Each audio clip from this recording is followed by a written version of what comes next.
Welcome. I'm Jay Clayton, Professor of English at Vanderbilt University. And I'm Matt Hall, Assistant Vice Chancellor for Information Technology Services at Vanderbilt University. We would like to introduce a few features of our course on narrative forms in a digital classroom. Let's talk a little bit about our digital classroom, the elements that constitute our digital learning environment. We've equipped a conference room at Vanderbilt University with some very fundamental technological innovations that are available to every college and university today. A basic audio-visual stack. In this picture you'll see a typical LCD projection screen. You'll see our undergraduate students using a laptop. The ambient feature of this environment is we do have a wireless network to which they are connecting to have access to the internet during the context of the course. As the course runs, they access their materials online and have a rich dialogue enabled through the wireless network and these very basic technologies. An LCD projector, a display that allows us to switch to DVD, VHS, CD, or any other multimedia at a very inexpensive price. So these very basic and fundamental elements are available to the classroom. In addition, in this photograph, you're going to see our smartboard technology, and you're going to see our document imager back in the background next to the smartboard. The smartboard allows us to digitally record notes, images, and annotations during class. Some of the key learnings that we've witnessed as we've used this technology, it allows more student intervention in the classroom. At the center of the table, around which you see the students seated, there is a video link device which allows us to share screens with one another. Professor Clayton and I frequently move back and forth and project our screen onto the LCD, the main LCD projector, as we move from material to material element in the course.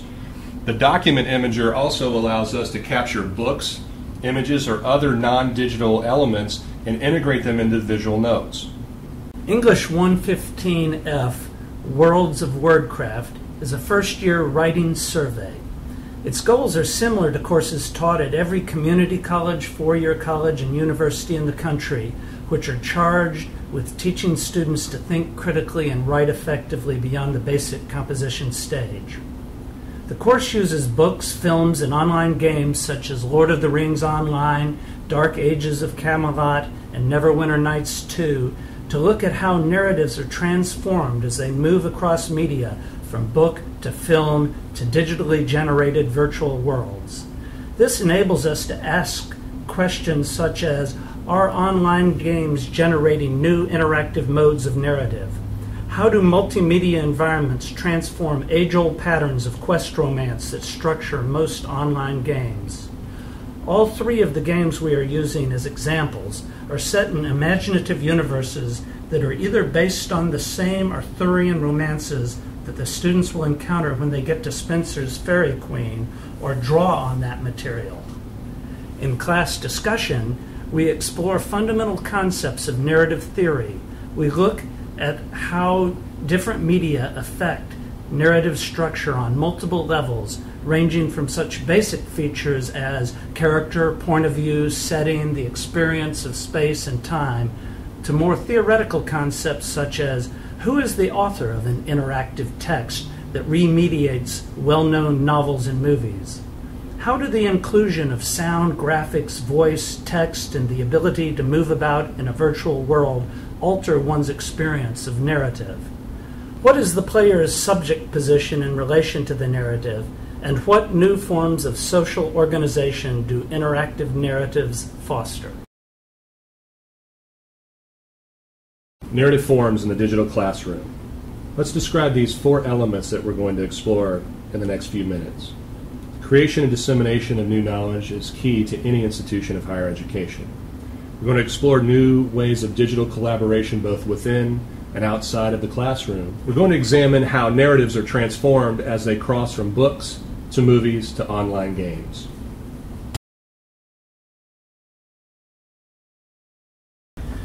Our students began by reading J.R.R. Tolkien's Fellowship of the Rings, the first volume of Lord of the Rings trilogy, and watching Peter Jackson's film of the same novel, and playing the 2007 MMO, Lord of the Rings Online. In addition, we introduce key critical concepts through readings of media theorists including Mackenzie Wark's Gamer Theory 2.0, J. David Bolter and Richard Grusin's Remediation, Understanding Media, and Jesper Juhl's Half Real, Video Games Between Real Rules and Fictional Worlds. Teaching these works in a digital classroom enabled us to study transformations of narrative elements across media. In a typical seminar meeting, we will have a scene from the movie up on the DVD screen, one of our characters in Lord of the Rings Online exploring the same scene in the online game, and supplementary materials ranging from printed texts and images to websites on the smartboard, all of these active at once.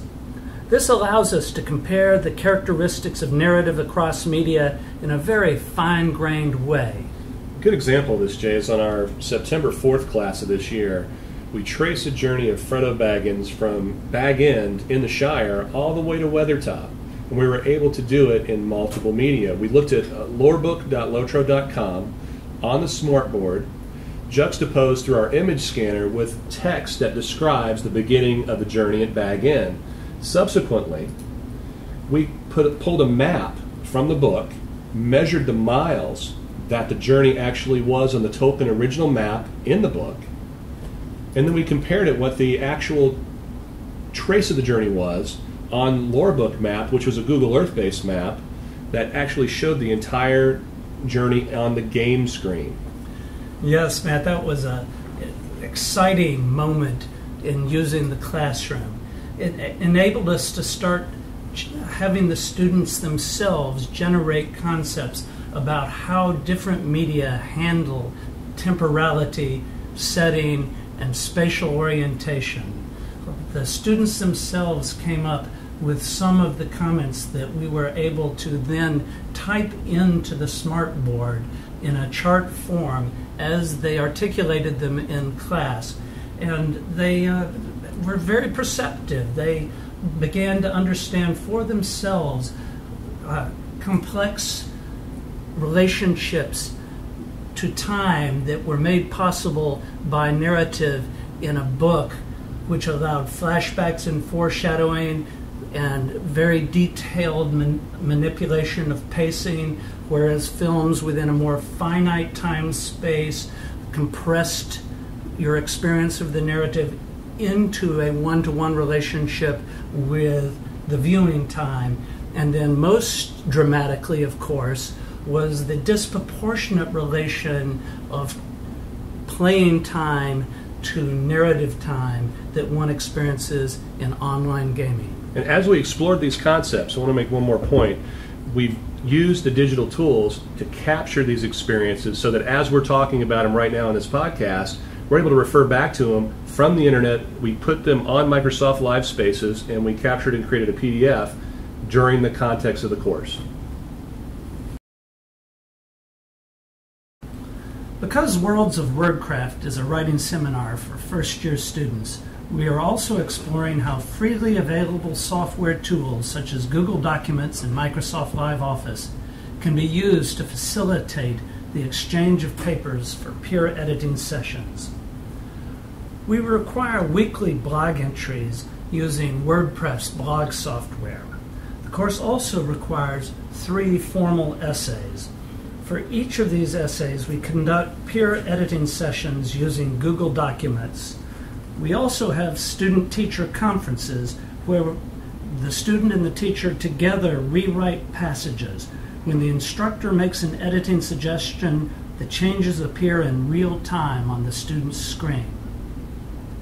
Late in the semester, we're going to read Book 3 of Edmund Spenser's The Fairy Queen.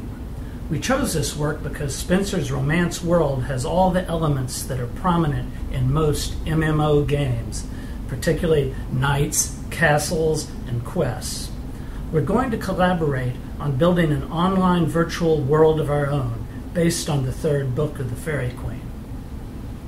To build this world, we're going to need 2 distinct components. One component is a tool known as Neverwinter Nights 2. Neverwinter Nights 2 is composed of 2 parts that are very appropriate for our classroom experience. One is an editor, and one is actually where we play the game. So we're able to develop non-player characters, scripts, backgrounds, worlds, textures, homes, all the things that make up a virtual world. The other element that's key to our success collaboratively is SourceForge. SourceForge gives us a platform that allows people outside of Vanderbilt, outside of our classroom, to participate in the ongoing creative initiatives. Because when we start, we're going to start at a very basic level and expand incrementally over time. This model was very successful in a world we've previously built together, known as Mithrandale. Mithrandale is a SourceForge project that's available today. Over 800 downloads have occurred, and many, many people have contributed to the building of the world. 200 plus areas, hundreds of quests, hundreds of interiors, dynamic crafting environment were built incrementally over the course of 2 years, and it was a very active world. We'll leverage this experience in the course of our class. A core principle of our pedagogy is that students are creators, not just recipients of knowledge. We help the students understand their role as knowledge producers by disseminating their contributions through a variety of means. We have already mentioned our use of a class blog at Worlds of Wordcraft, WordPress.com. Matt will say a word about several of the other programs that we're using. We're going to talk about the two categories quickly, creation and dissemination. Digital tools are very elegant today, but it doesn't diminish the effort required to bring all of these tools together for an effective experience. There's a few categories within the creation section that we should probably explore. Lecture capture. The Marantz PMD671 solid state recorder is what's capturing this audio right now. Our Samsung Digital Presenter SDP950DXA is the image capture device. For editing, and believe me, Jay and I do a lot of editing when we do our extemporaneous audios, we use an open source product known as Audacity. Every time you create a new MP3 file for distribution, you have to tag it. So we have an MP3 tag editor. And to stitch all this production together, we use a marvelous tool, which is not in the public domain, but it's relatively inexpensive, entitled Music Maker 12 by a firm named Magix, M-A-G-I-X. So you saw the lecture capture component where we actually acquire the raw materials. That's the act of creation. Then we have to edit the materials down to an appropriate and useful format. Those are the digital editing tools. Now, this is in addition to the standard audiovisual stack that we discussed and explored earlier. Now, to disseminate this, Vanderbilt has partnered with iTunes University. So after we have compiled and edited our podcasts or our digital content, we upload that into the iTunes University repository through our integration with Blackboard. One of the key elements of our sort of social computing experience is our course management system with Blackboard, but we're also leveraging in very innovative ways, and I think very fruitful ways, our Facebook course group on the Facebook platform. So this has worked when, for example, we went and saw a movie, it was King of Kong, Fistful of Quarters, and we used that to schedule events, major assignment deadlines, to engage our students in dialogue. Actually helped me get my friends count up on Facebook quite a bit.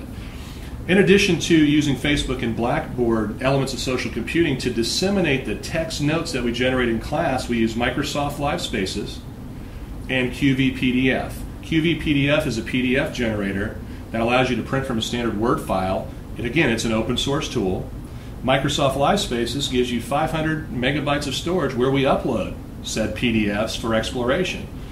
So if you go to our blog at www.worldsofwordcraft.wordpress.com and look at the course supplementary materials, it's going to redirect you to Microsoft Live Spaces. You're going to see how these tools come to integrate with one another. And that's the end of the dissemination story.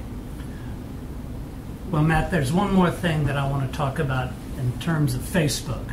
For years, I've used course management software such as Blackboard to try and facilitate discussion boards for my students. These have never really reached critical mass that I've wanted. The problem with course management software is students rarely go there. They rarely check it except when they have to. Facebook they visit 5, 10, sometimes 20 times a day. We found that after the very first class meeting of this seminar, the students had themselves already begun posting about the course materials in the Facebook group for the class. And when we want to get the word out about a reading, when we want to change an assignment, or when we just want to provoke discussion, Facebook group works in the way we've always dreamed online discussion lists would work.